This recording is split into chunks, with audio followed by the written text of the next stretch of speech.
zviri sei ndadzoka zvakare nenhau specifically muvidhio munomu yamura.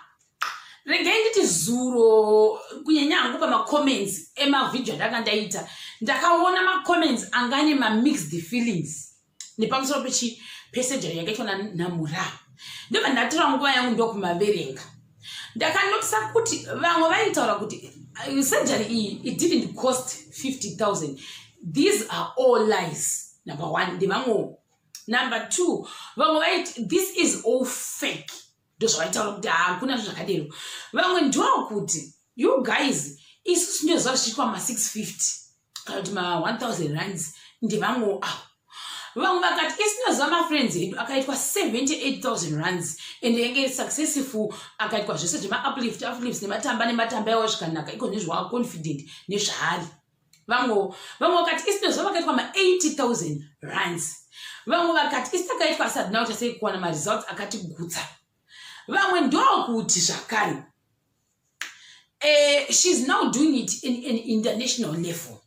Vamwe vakati her life her rules, let her be. Handiti asi kune vamwe vakazofamba nerekuti if she is that rich why vakatanga kunobudisa mari inoita 50,000 rands vachita zvavaita izvi asi ivo vachirenda.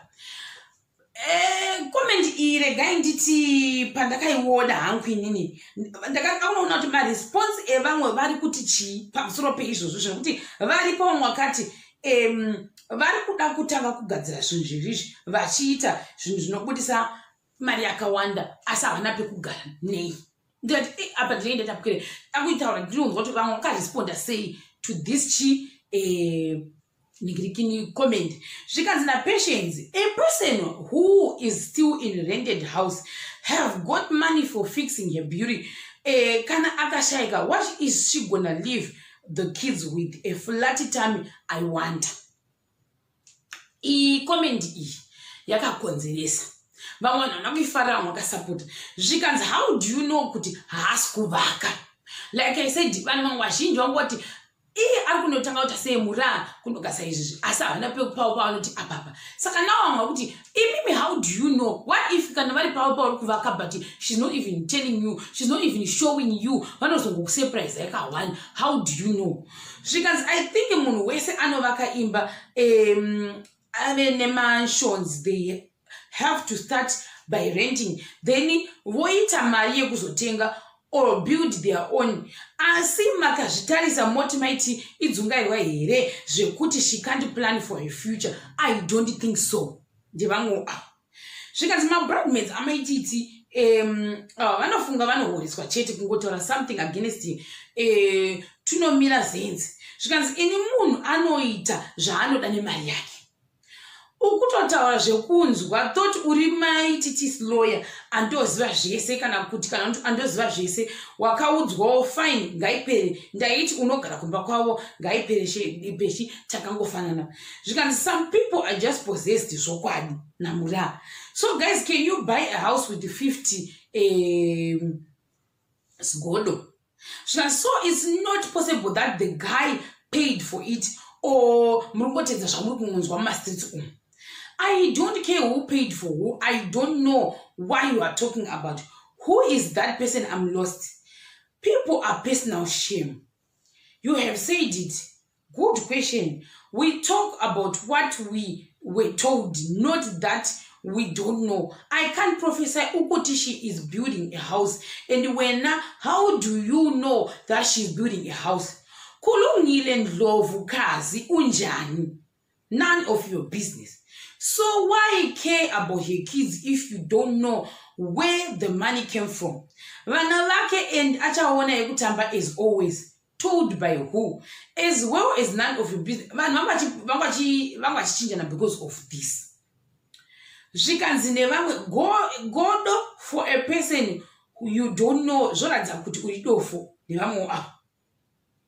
Vamwe hatine freedom of speech ndo dzanakwasa kubata zvekuti vanhu vaichinjana namashoko nekuda kuti vaiti why vaitwa surgery asi ivo vasina pawo pokugara vaifana kutanga vaita standwo vakapekugara before watanga kuita kuita zvebhodhi yavo asi nekuti izvo kuti izvo zvakurenda to argument yaitaura vanhu iyoyo vanhu vakati hazvineinewe izvozvo munhu nemunhu unoita zvaanoda nemari yake. Stop telling her how to manage her funds. Nevamwe zvikanzi nevamwe unoziva sei kuda obvina wacho ndiye akabhadhara mari iyeyo yese uyu, how do you know?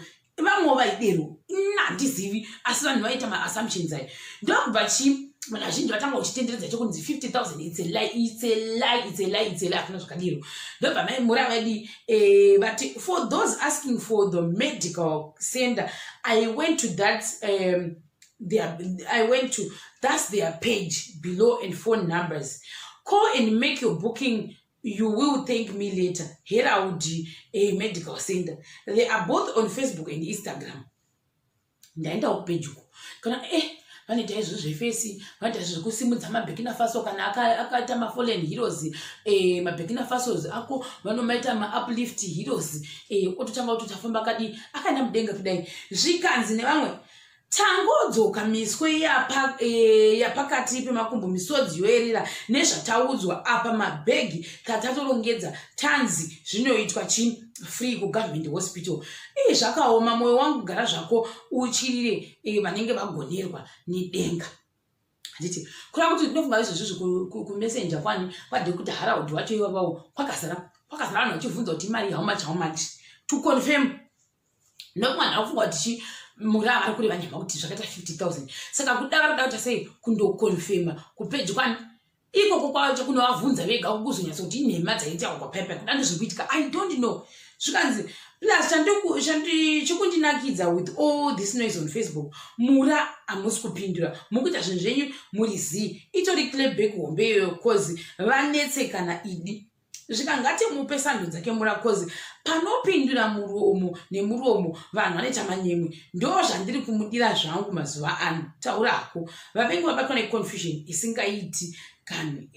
Zvikanzi vanohwa sevanotsva mura tipo current peak tizomboona kuti zvikufamba sei. Zvikanzi namaititi I'm still healing. You will see the new body in Cape Town on Saturday. Kusura mangwana tikatasaidi. We cannot also wait kuti tionewo totononokerwa tikuona kuti zvakafamba sei the new body yacho iyoyo yavakaitwa. Zvikanzi I can't wait nevanhu vazhinji vakati get also nevamwe takuona kuti maziva tsaita saka I'm sure kuti vacho vanenge vachituka nevasiri kutuka they are all waiting to see kuti pane machanges here. Vakasaona aripo vachatuka, vakaona aripo vachangotuka futi zvakare. Saka ndofunga ndozvandikufungawo inini. Zvikanzi nevamwe waiting for Saturday body scanning hedu. See you cat family. We haven't seen yet how much you transformed, so at least you should try to post a couple of pics which will be helpful. Nevamwewo zvakare apo. Zvikanzi nevamwewo futi vangu vachikomenda see you at Kapamura, will be there and my whole clan. Vanhu vanongoti dai vakaenda kugym what seko muchida kuudzira vanhu. Iye aita zvaari kuda nemari yake and mari yacho anayo. Zvine basa rei munhu anoita zvinoda chitaka chake nemari yake. I love this and ndikawana mari ndinotoendawo kunoitwa handina simba racho rekuenda kugym. Love rimura zviri kuita izvi kabhodhi kechiceleb waiziva. Nevamwe wavo vamwe ndokuti zvakare very true kana mungozvibata kupeswa mumastreets ndo marikutaurwa imomo. Let's remember that this is not a once-off thing. You need constant checkup. It's best to be honest with each other. Other than that, the results will be amazing. How it works. Can't wait for Saturday. Thank you, sister. Inimadzimai ano achatondi teaser 50 mari aipo hazvanzi. I know him. He's the best. Me and my bestie have an appointment in December. Wakati can't wait to see your new body. Check some music on Instagram. He does this regularly. His skin yanaka singamboiti mari yakanaka vedwe wa udhanu muramu. Maititi azvina side effect here izvi ndikudawo. Zvikanzibvunzawo because isu hatikuziwawo. Zvikanzi be yourself machema vangani vatakaverenga mumawhats trying kuda kuzviisa zvinhu imini. Nevamwe tikanzi nevamwe zvakare ukazvitsvaga uchaona a lot of code just to confirm what you got done and how much. We Zimbos takaoma. Like I said, azvigone kushamisa kuti ndofunga kuinbox ikokoko kwaDr Howard wacho ivavo kwakazara mameseji vanenge vachifunza kuti we want to do face iyoyo yacho ini nestomach yacho iyoyo laparoscope yacho kuti vari kuda kuziva kuti imari just to confirm kuti havana kureyerwa nemari namura. Zvikanzi iye munhu ungamugone always opposing hapana chakanaka. Zvinoitwa namaiti regai vakadero vachava negodo. Vamwe vakati Addington hospital iri kupiko ndo yairehwa here kuti West Hospital mukunzwa sei nhasi. Nevamwewo like I said, I don't know kuti vamwe vangade kuti hanzi iWest Hospital ndivanhani, saka ndangoverengawo macomments andingoona kusvikanzi hanzi pane vakati hanzi iWest Hospital kuDurban kwachoni. Zvikanzi will save ichi macontacts for the future. Where exactly kupi kukapa vari kungoendera kupage kunobvunza mari yawakabhadhara vari kutsva negodo hanzi unonyepa. Pamaiti munofunga kuti 50,000 inobvepi zvokwadi. Zvikanzi 50,000 inoshayikwa nemhosva yei nevamwe, zvikanzi inowanikwa kupi nevamwewo. Zvikanzi wakagona murane kuzikozi chero manewspaper ekuno kwedu kuzimu wanzi chi wawanirwa basa pese yangu wamaiti 50,000. Tanzwa nekutukwa isu kunzi Kate madha venyu vanonyepa kuti 50,000 hanzi makapfeka koseti moti mabandage. Ndiko zvanga zvasika, I didn't know.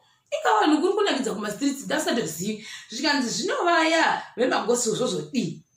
Zvikanzi wanyisa mura kusvika vati eke vari kungoita sei kungokunzwira nekudzika nekusira nekutsvaga information paGoogle vachiishayiwa. Hazvina kushata. Saka nhau iyoyi yesejari yavakatoita pamuviri wavo yatokonzeresa like that. I didn't know kuti iri kutonetsa singamboiti kunzi vamwe vari kuti mama vari kuti chi. Saka kuti ndofunga vanhu vanga vachifunga kuti pamwe yakaita $50 ndofunga iyoyo sejari yachoni. Ndichakubatai zvakare pachikamu chinotevera.